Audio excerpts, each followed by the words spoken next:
Hello there. In this video, we are going to perform exploratory data analysis on the global terrorism dataset.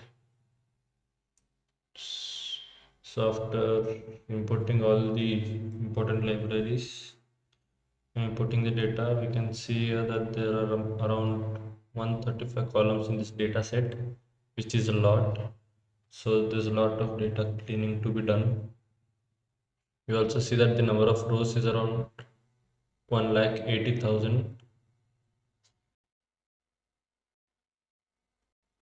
So after going through all the columns, you see that there is a certain redundancy here. Here you can see that there is a country code followed by the country text. Here, as we don't know what the code actually means of this column, so the same is true for all these columns given here: region, alternative, attack type 1, type 2, type 3.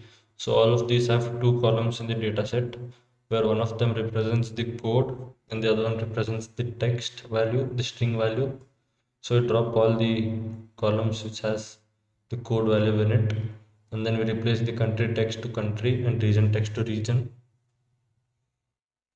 After that, we see how many of the columns have null values more than 40%, and we just straight up drop those values. After that, you can see that the shape now has around 50 columns. Previously, it was 135. Now we move on to treating the missing values. These missing values have less than 5%, but we still need to treat the missing values to move on with our data analysis. Here, the prow state is the state in which the attack, the event happened.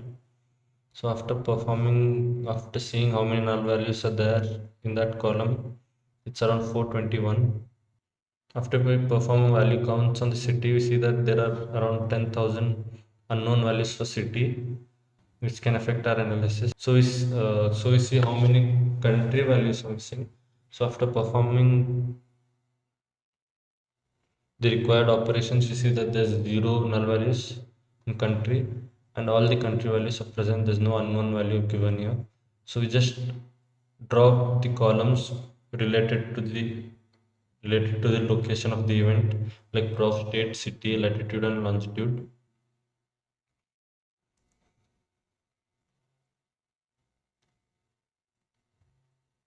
After dropping those columns, on further inspection, we could see that these columns here had no actual value for the data visualization we are going to perform next. Values like specificity, vicinity, target subtype, weapon detail. So all of this required for the data analysis we are going to perform, and we are going to drop the columns. So if you want to check what the column means, you can go to the dictionary over here and check it out. After that, we see how many columns are left which have missing values in it. We see that summary has around 66,000 missing values. So as we don't know what the summary of the event was, we just replace the null values with not found. The doubt terrorist column here represents if the terrorist attack, which represents if the event was an act of terrorism, or if there was a doubt if it was an act of terrorism or not. So the value 1 here represents that there is a doubt that the event was not an act of terrorism, and 0 here represents there is absolutely no doubt that the event was part of an act of terrorism. So you can also see there's a value -9 over here, which represents the values for which they don't have any data for. So we replace this null value with -9. After that, we still have missing values in gang uncertainty, claimed, weapon subtype, number of kills, number of wounds, is hostage or kidnapped, and citation. So after checking the value counts for claimed, we see that it's the same. If it's a zero, then no one has claimed it. If it has one in it, then some group has claimed for the event. And if there's -9, the data is missing. So replace the missing values with -9. For the weapon subtype, I've replaced the null values with unknown. For kill, I've left as it is because the null values in the pandas represent a floating point integer. So as the column nkill has is numeric, there will not be any. The is hostage or kidnapped also has numeric values in it, with where it is zero if there are no. The hostage is also numeric, which represents the number of hostages taken by the terrorist, and it's -9 if the value is missing. So I replace the null values with -9. After that, we move on to the data visualization part. Here you can see that Iraq has had the highest attacks, followed by Pakistan, Afghanistan, and India. We also perform the same operation on the regions, and you can see that Middle East and North America, Africa have seen the most number of attacks, followed by South Asia. So next up, we move on to countries with most fatalities. Here you can see that Iraq has had most fatalities among all other countries, more than half, followed by Afghanistan, Pakistan, and so on. Here you can see the timeline of the number of deaths which has occurred due to the event, and also the number of wounded people. You can see that there's a spike here around 2001, which is the September 11 attack, where the number of wounded have increased. And the spike here represents the attacks which are part of Turkey PKK conflict, Yemen civil war, and war in Afghanistan. Here you can see the distribution plot of the attacks over the years. Then we move on to the most number of weapons used. Here you can see that explosives and firearms were the frequently used weapons.